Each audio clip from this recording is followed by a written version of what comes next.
बिस्मिल्लाहिर्रहमानिर्रहीम। अस्सलामुअलैकुम। होपलेस मेडिकोज़ में आप सबको खुशामदीद। उम्मीद करता हूँ आप सब खैरियत से होंगे। आज हम ऑटोनॉमिक नर्वस सिस्टम स्टार्ट करने लगे हैं और इंशाल्लाह आज से ऑनवर्ड्स हमने इसके लेक्चर्स को कंटिन्यू करना है। अगर आपने अभी तक चैनल को सब्सक्राइब नहीं किया तो सब्सक्राइब कर दीजिए जाके नीचे, और बेल का आइकन दबाना ना भूलिएगा ताकि आने वाली वीडियोज़ का नोटिफिकेशन आपको मिलता रहे। अच्छा, लेक्चर स्टार्ट करते हैं। आज के लेक्चर में ना मैंने आपको एक फ़्लो शीट डायग्राम में एक दी है। इसको आप अपना नोट कर लो, स्क्रीनशॉट ले लो, दीवार पे लगा लो, ऐसी जगह रख लो जो कि जहाँ पे आपको ये दिखती रहे, क्योंकि अगर ये आपको पता है ना तो ये आपके ऑटोनॉमिक नर्वस सिस्टम जो है ना जन्नत बना देगी। ये डायग्राम आपके लिए इतना आसान हो जाएगा ऑटोनॉमिक नर्वस सिस्टम को करना कि यू कैंट इमेजिन। अब यहाँ पे लेफ़्ट साइड पे आपका सेंट्रल नर्वस सिस्टम है, लेफ़्ट मार्कर के अंदर जो ड्रॉ हुआ उसके अलावा सारा का सारा जाना पेरिफेरल नर्वस सिस्टम है। ठीक है, सेंट्रल नर्वस सिस्टम से आपके जो पैरासिम्पथेटिक और सिंपथेटिक ऑटोनॉमिक नर्वस सिस्टम आते हैं दो, और सोमैटिक नर्वस सिस्टम आता है। ऑटोनॉमिक नर्वस सिस्टम है क्या? ऑटोनॉमिक नर्वस सिस्टम वो सिस्टम है आपकी बॉडी का जो कि आपके अनकॉन्शियस जो बॉडीली एक्टिविटीज़ हैं उनको कंट्रोल कर रही है। ठीक है, सोमैटिक आपके स्केलेटल मसल्स जो कॉन्शियस एक्टिविटी होती है उसको आप कंट्रोल कर रहे थे, कॉन्शियस मूवमेंट को। ठीक है, अच्छा, ऑटोनॉमिक नर्वस सिस्टम में दो फर्दर सब क्लासेस होती हैं, पैरासिम्पथेटिक और सिंपथेटिक ऑटोनॉमिक नर्वस सिस्टम। ये चीज़ें आप एफएससी के अंदर पढ़ चुके हुए हैं। अच्छा, इसमें आपके पास प्री गैंग्लियोनिक फाइबर्स हैं और पोस्ट गैंग्लियोनिक फाइबर्स हैं। ठीक है, ये जो मैंने शेडेड बनाए हैं ये गैंग्लिया हैं, सर्कल्स में जो शेडेड हैं ये गैंग्लिया बने हुए हैं। ठीक है, ये तीन, 1, 2 और 3। अब यहाँ पे ना हमने मोटी मोटी बातें करनी। सबसे पहले जो आपको पता होनी चाहिए ना वो ये है कि यार दो तरह की नर्व्स होती हैं, cholinergic nerves and adrenergic nerves. Cholinergic nerves वो हैं जो एसिटाइलकोलिन रिलीज़ कर रही हैं, एड्रेनर्जिक नर्व्स वो हैं जो नॉरएपिनेफ्रिन रिलीज़ कर रही हैं।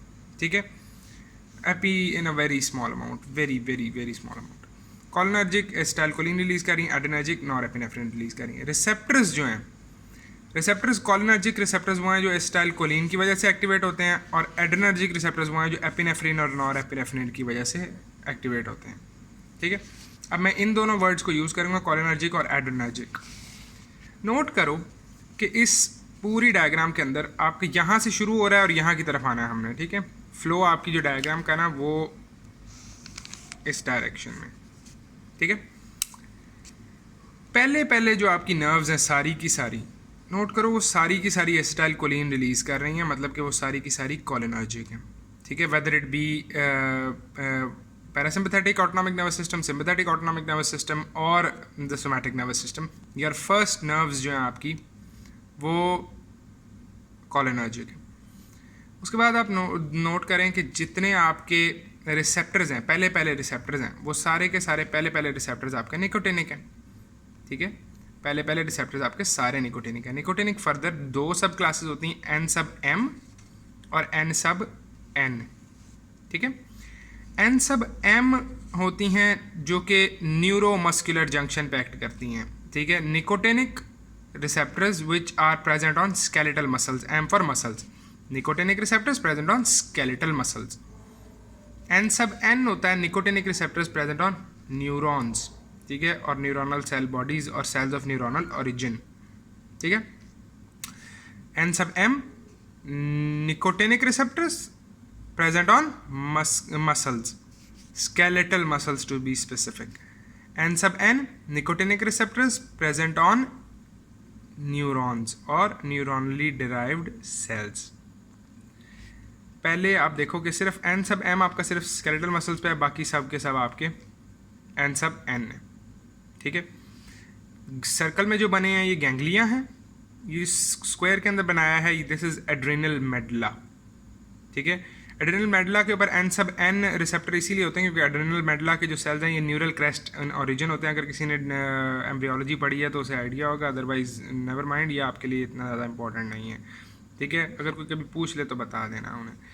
अच्छा, अब आगे देखो कि जो आपका है पैरासिम्पैथेटिक नर्वस सिस्टम है।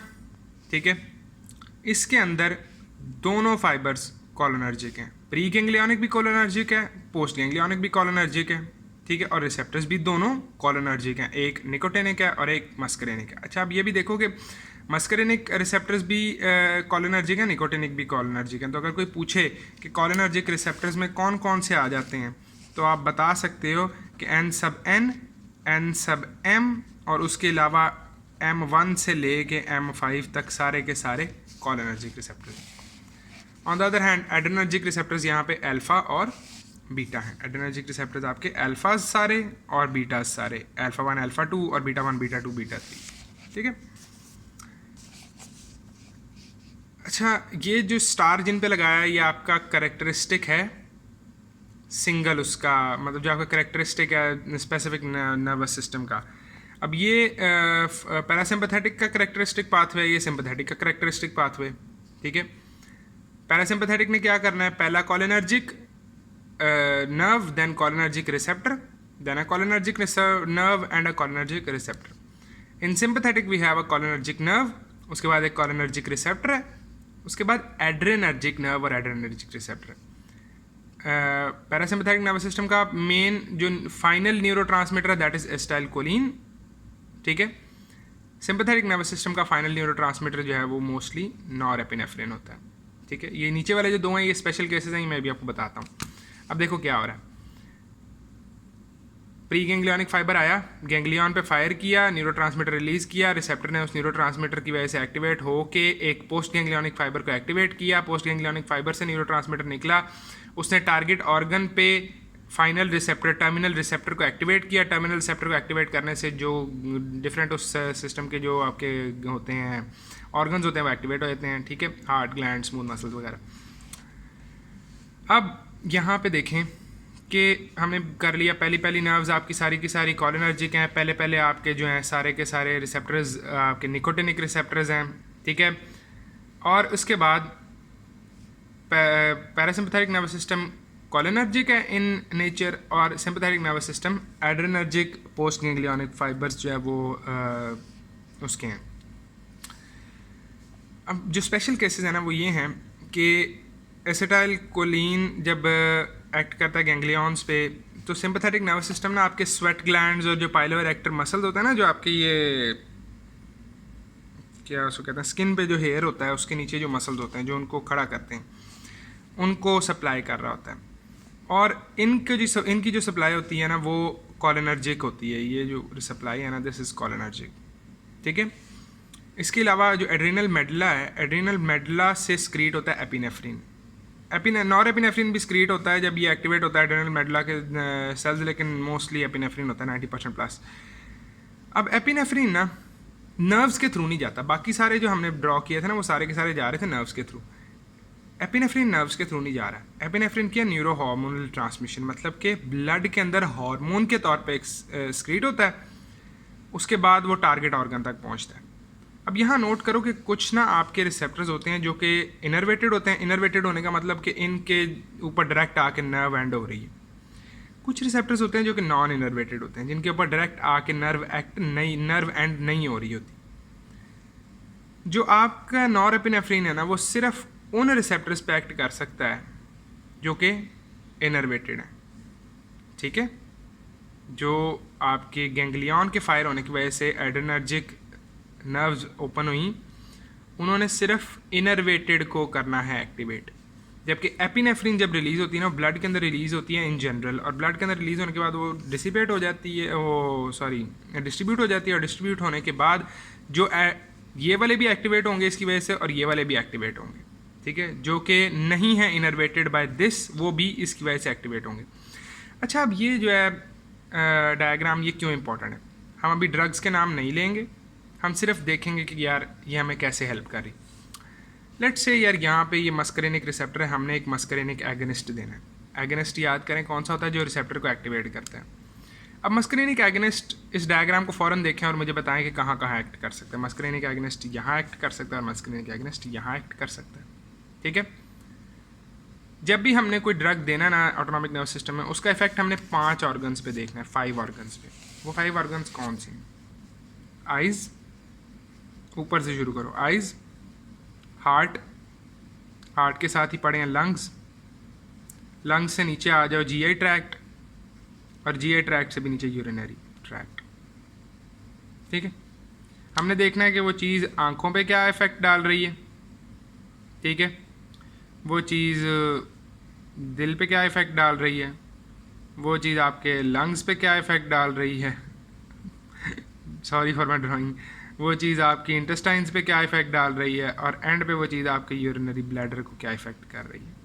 ठीक है, अब ये चीज़ें हमने देखनी है, 5 है सिर्फ, eyes, heart, lungs, GI tract and urinary tract. इनकी बेसिस पे हम देखेंगे यहाँ होने क्या लगा। देखो, अब जो मस्करीनिक एगनिस्ट है वो क्या इफेक्ट प्रोड्यूस करेगा, वो पैरासिम्पैथेटिक लाइक लगेगा। ठीक है, पैरासिम्पैथेटिक टाइप इफेक्ट प्रोड्यूस करेगा। पैरासिम्पैथेटिक नर्वस सिस्टम क्या करता है, आपके हार्ट रेट को स्लो करता है, आंखों को कंस्ट्रिक्ट करता है, ठीक है, पीपल्स को कंस्ट्रिक्ट कर देता है, लंग्स को क्या हो सके, ब्रोंकाई को कंस्ट्रिक्ट करता है, जीआई मोटिलिटी बढ़ा देता है, यूरिनरी मोटिलिटी बढ़ा देता है।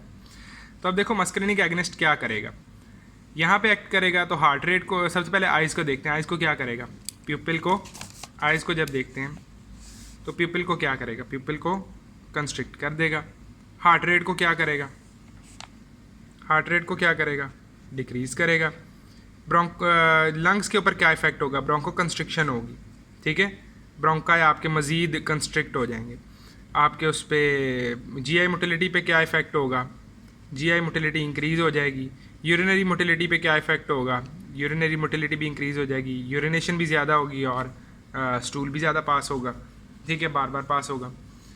इसके अलावा यहाँ देखो इसकी वजह से क्या इफेक्ट प्रोड्यूस होगा, जब इम्पैक्ट करेगा मस्करीनिक एगनिस्ट तो स्वेट ज़्यादा प्रोड्यूस होगा, जो आपके थर्मो रेगुलेटरी स्वेट ग्लैंड्स हैं ये, ठीक है, जो आपके टेम्परेचर को कंट्रोल करने में मदद देते हैं। हाथों के जो पाम्स हैं आपकी हैंड्स की और सोल्स ऑफ फीट, इन पे नहीं ये एक्ट करता, सिर्फ जो आपकी बॉडी के ऊपर अदरवाइज होते हैं ना, जो गर्मी की वजह से जो एक्टिवेट होते हैं वो उनको एक्ट करता है। ठीक है, तो इससे ये होगा कि आप जो है वो स्वेटिंग आपको बहुत ज़्यादा होगी। इसके अलावा सैलिवेशन भी बहुत ज़्यादा होती है, सलाइवा मुंह में बहुत ज़्यादा प्रोड्यूस होता है। ठीक है, और अगर हम मस्करीनिक एंटागनिस्ट दे देते हैं तो क्या होगा, इन इफेक्ट्स को कैंसिल आउट कर देगा। अब देखो कि अगर हम कोई क्या उसे कहते हैं कोलिनर्जिक एगनिस्ट दे देते हैं, ठीक है, सॉरी कोलिनर्जिक एगनिस्ट कह रहा हूँ, एसिटाइलकोलिन एस्ट्रेज इनहिबिटर दे देते हैं जो कि एसिटाइलकोलिन के इफेक्ट को बढ़ा देता है, तो यहाँ भी इफेक्ट प्रोड्यूस होगा, यहाँ भी इफेक्ट प्रोड्यूस होगा, यहाँ भी इफेक्ट प्रोड्यूस होगा, यहाँ भी इफेक्ट प्रोड्यूस होगा, यहाँ भी इफेक्ट प्रोड्यूस होगा, यहाँ भी इफेक्ट प्रोड्यूस होगा। तो आप देख सकते हो कि कितना गंद मच सकता है अगर हम एसिटाइलकोलिन एस्ट्रेज इनहिबिटर दे दें।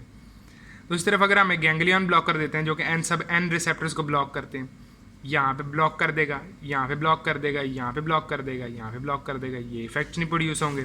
ठीक है, ऑन द अदर हैंड अगर हम नॉरेपिनेफ्रिन दे देते हैं तो क्या होगा, यहाँ पे एक्ट करेगा, हार्ट रेट तेज़ हो जाएगा। ठीक है, आपकी जो फिर वही बात देखो, आइज़ पे क्या इफेक्ट होगा, आइज़ की पीपल डायलेट हो जाएंगे। हार्ट रेट पे क्या इफेक्ट होगा, हार्ट रेट स्लो हो जाएगा, और सॉरी तेज़ हो जाएगा। लंग्स पे क्या इफेक्ट होगा, ब्रोंको डायलेशन होगी, और इसके अलावा अपना क्या उसको कहते हैं, ब्रोंको डायलेशन तो नहीं खैर, अच्छा आगे जीआई मोटिलिटी कम हो जाएगी, उसके अलावा यूरिनरी ट्रैक मोटिलिटी भी कम हो जाएगी। तो आप ये भी बता सकते हो, आप थेराप्यूटिक इफेक्ट्स भी बता सकते हो, आप साइड इफेक्ट्स भी बता सकते हो। फॉर एग्जांपल लेट्स से किसी बंदे ने हार्ट रेट को रिड्यूस करना था, उसके लिए उसको आपने जो है ना एक मस्करीनिक एगनिस्ट दे दिया। अब वो हार्ट रेट का रिड्यूस होना उसके लिए थेराप्यूटिक इफेक्ट है, लेकिन ऑन द अदर हैंड वही मस्करीनिक एगनिस्ट यूरिनरी और जीआई मोटिलिटी को भी बढ़ा देगा, तो उसकी वजह से वो साइड इफेक्ट हो जाएंगे यार, उसे बहुत ज़्यादा यूरिनेशन आएगी और डायरिया हो सकता है। ठीक है, दूसरी तरफ अगर आप नॉरेपिनेफ्रिन को देख लेते हो, आपने किसी को हार्ट रेट किसी का ड्रॉप हो रहा था, उसका हार्ट रेट इंक्रीज़ करने के लिए आपने उसे ये दे दिया या किसी और चीज़ के लिए दे दिया, तो उसकी वजह से उसको यूरिनरी ट्रैक्ट की मोटिलिटी कम हो जाएगी, जीआई ट्रैक्ट की मोटिलिटी कम हो जाएगी। ठीक है, कॉन्स्टिपेशन और यूरिनेशन का डिक्रीज़ हो सकता है उसको कॉज। ठीक है, तो आपको इफेक्ट्स भी प्रोड्यूस पता लग जाते हैं, साइड इफेक्ट्स भी पता लग जाते हैं। अभी हमने ड्रग्स के नाम नहीं रटने शुरू करने हैं, ड्रग्स के नाम हम अगले लेक्चर से रटना शुरू करेंगे, लेकिन अभी के लिए ये डायग्राम देखो, इसको समझो, इसको कॉन्टम्पलेट करो कि यार इसके क्या क्या मतलब है। ठीक है, क्या क्या चीज़ें हो सकती हैं यहाँ पे, ये आपका बहुत साथ देगी आगे जाके। मैं आपको ये सजेस्ट करूँगा कि नेक्स्ट आप जब भी लेक्चर लेने के लिए ओपन करो तो आप ये ऑटोनॉमिक नर्वस सिस्टम का तो ये डायग्राम साथ रख के बैठना, आपको बहुत ज़्यादा हेल्प होगी। अगर कोई क्वेश्चन है तो कमेंट्स के अंदर बता दीजिए, एंड इंशाल्लाह नेक्स्ट लेक्चर में मुलाकात होगी। अस्सलाम वालेकुम।